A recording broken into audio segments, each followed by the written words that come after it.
Hello everyone, in this video we are going to learn about network scheduling.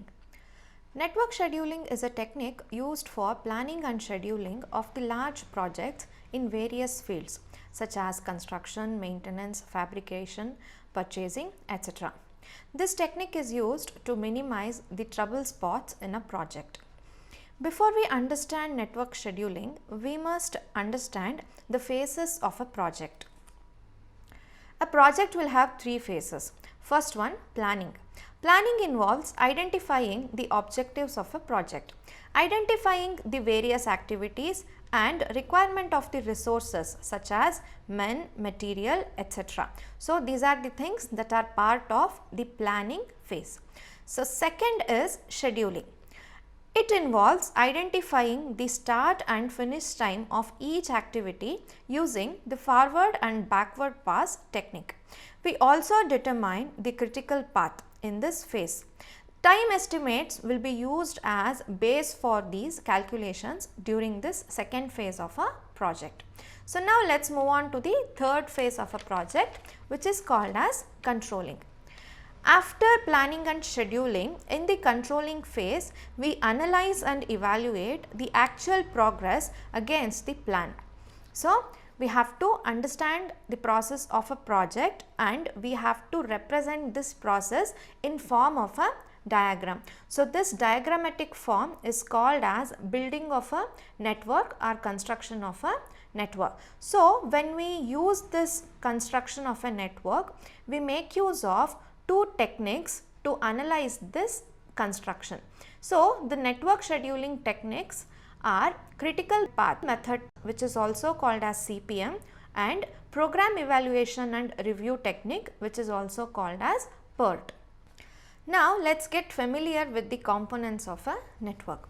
So, to start with, we will start with the important components of a network, which is an activity. An activity represents an action and consumption of resources like time, money, energy required to complete the portion of a project. An activity will be represented by an arrow. So, here in this example, you can observe that A here is an arrow. So, next component is event. An event or a node will always occur at the beginning and end of an activity. The event has no resources and is represented by a circle.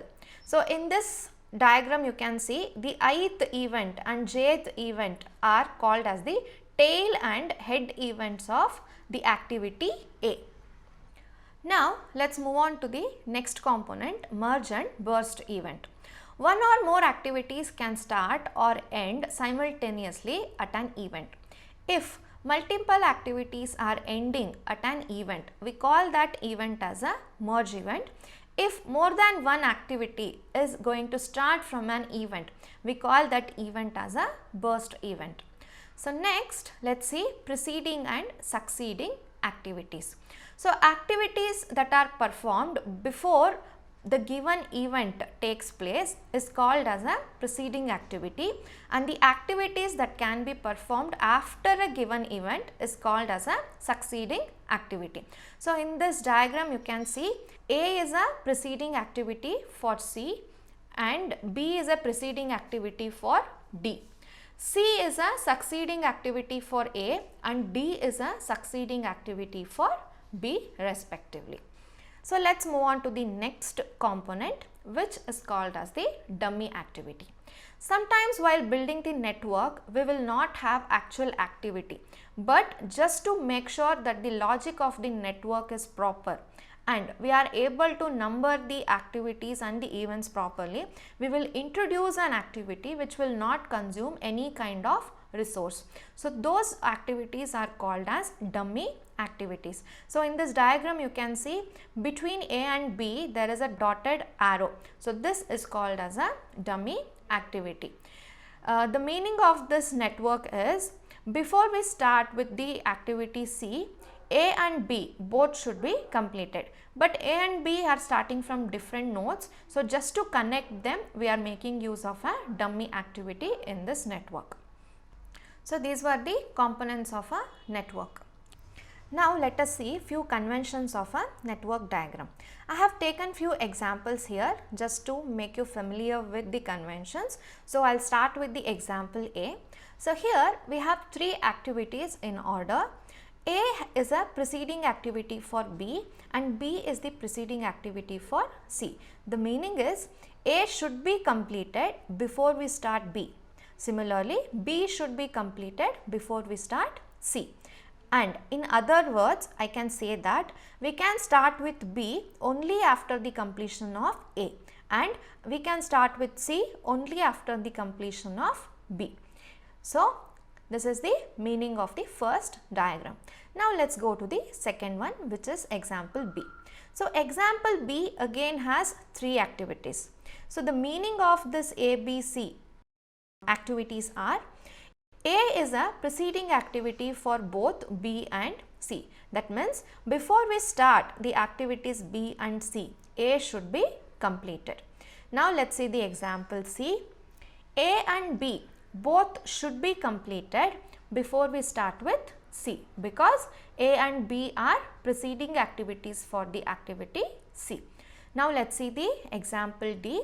I think we discussed this before also. So, A and B both should be completed before we start with C, and it is enough to complete B to start with the activity D.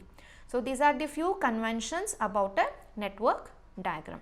So, after we have understood all these concepts about a network diagram, we can start constructing a network. So, I have taken two examples in this video. So, the first example is this: construct a network for the project whose activities and their precedence relationships are given as below. So, this example has a list of activities and an immediate preceding activity for that activity. So, now let us see how to build a network for this given tabulated data. Let us start with the construction of the network. So, with its data that is given in this tabular form, we can analyze that the activity A and D does not have any preceding activities. That means they should be in the beginning of the network. So, as we have seen, every activity will have one tail and head node. So, I will start with the starting node for this network. So, I will consider this as the start node. So, according to the data, A and D are the initial activities. So, I will draw the activity A and I will draw an activity D. So, we are done with the activities A and D. So, now the next activity is B. So, if you see, B has the preceding activity as A. That means B should start from the point where A is ending. So, A is ending here. So, from here I have to draw the activity B.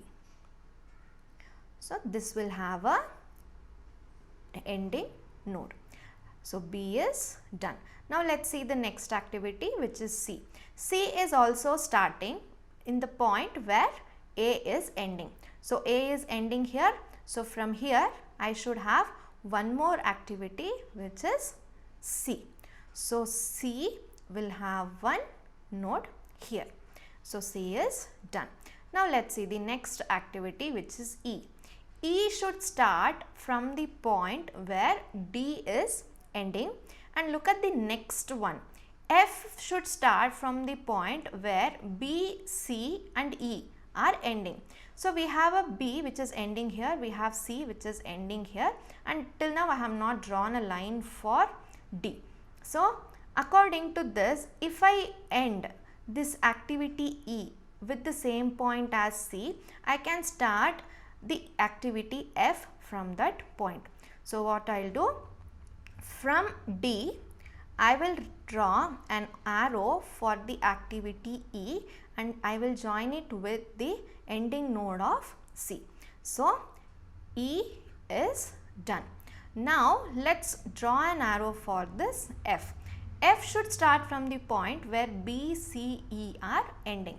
So look at this diagram. I have C and E ending at the same point, but B is ending in a different point. I can make use of a dummy activity to join this activity to the same point, and I can start the activity F from the same node. So F is done. So we have made use of a dummy activity here. As I told, dummy activity will not consume any resource. We are using it only to maintain the logic of a network. So now let's see the next activity, which is G. G should start from the point where F is ending. So F is ending here. So from here I will start the activity G. So G will end in this point. So G is done. So next we have the activity H. H should start from the point where D is ending, which is this. And continuation to that, we have one more activity, which is I. I should start from the point where G and H are ending. As I did here, again I will have a common point for G and H, so that from there I can start the I. So D is ending here. So from here I will draw the activity H, so that I will have a common point where I can start I. So H is done. So now the last one is I, where G and H both are ending. So from here I will draw an arrow mark for the activity I, and this will be the end node. So this is the network that we have constructed. Now we have to number these events by making use of Fulkerson's rule. So Fulkerson's rule says that the activity should have the event numbers in a sequential order, and the number of events should be unique. So as this is the activity I started with, I will number this as 1, I will number this as 2, and this as 3, and this will be 4, this will be 5, this will be 6, this will be 7, and this will be 8. So this is the numbering for the events. This was our task. We have completed the construction of the network. I will take one more example now. This is example 2. Construct a network for the project whose activities and their precedence relationships are as given below. Again here a set of activities are given with their preceding activities. So let us construct network for this given data. Okay, let's start the construction of the network for this data. So as I told in the previous example, if you observe A, B and C, these three activities does not have preceding activity. That means they are in the beginning of the network. So I will start with the node. So this will be my starting node. So from here I should have three activities. One is A, next I have B, and next I have C. So all three will have ending nodes. I will take this ending nodes. So A, B and C are done. Let's see D. So D has a precedence, or D has a predecessor, or we can say that it has a preceding activity as A. So D should start from where A is ending. So this is the node. So from here I will start the activity D. So this will have a ending node. So D is done. So next activity is E, and it should start from the point where B is ending. So I will start one more from this point where B is ending, and the activity is E. After E I have F. F is also starting where B is ending. So this is the node. So from here I will have one more activity, which is F. So F is done. Let's go to the next activity, which is G. G is starting from the point where C is ending. So C is ending here. So from here I should draw the activity G. So now G is done. Go to the next one, which is H. H is starting from the point where D is ending. So where is D ending? D is ending here. So from here I should draw an arrow for the activity H. So H is done. So next activity is I. I is starting from the point where E is ending. So E is ending here. So from here I should start the activity I. Look at the next activity J, which should start from the point where H and I both are ending. That means I should have a common ending point for H and I. So H is ending here. So if I take I also to the same node, I can end both in a common point. So I have ended I with H. See, now J will have an end point where H and I both are ending. So next we have K. K has the preceding activities as F and G. So the point where F and G both are ending should be the point where K is going to start. So I will draw this J first from where H and I both are ending. So J will be here. I will take it to this node. So after this I will come to K. So F is here, G is here. So F and G both should end in a common point. So I have drawn a dummy line. So this is the point where F and G both are ending. From here K should start. So after K we don't have any other activity. So we will connect this K also to the last node where we have connected this J. So from this node I will draw an arrow and I will have the activity K here. So after we construct the network, we have to number according to the Fulkerson's rule. So we have number 1 node here. This will be 2, this will be 3, this is 4, this is 5, 6, 7, 8, 9 and 10. So this is the constructed network according to the given data.